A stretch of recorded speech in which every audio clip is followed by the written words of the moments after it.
This is Sophie Heller, and this is an ACT reading question.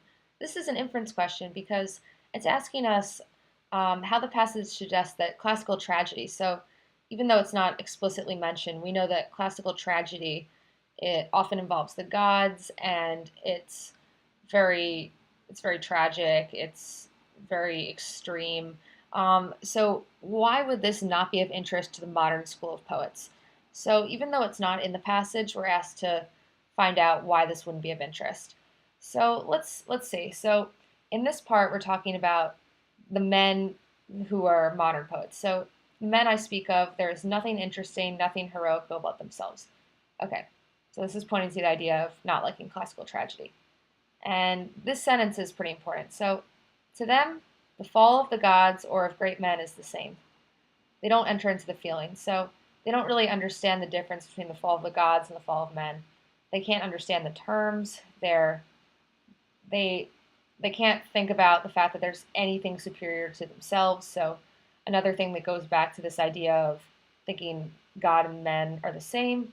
Um, all that has ever excited the admiration of the world, they're indifferent to, and so basically this is just talking about how don't they can't really understand this idea of classical tragedy, which deals with the fall of the gods.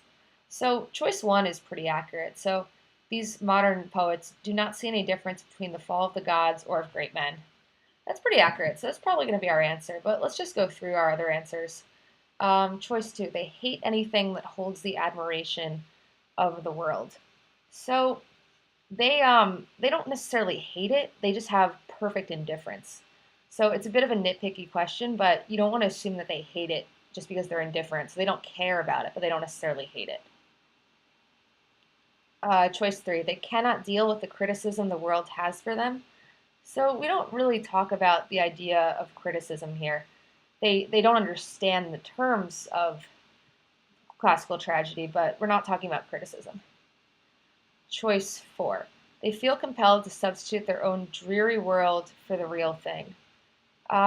So this isn't exactly mentioned either.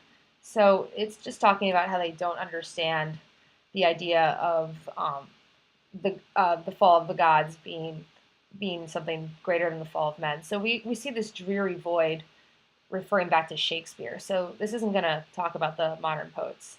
So the only one that really made sense in this passage is choice one, this not recognizing the greatness of the fall of the gods.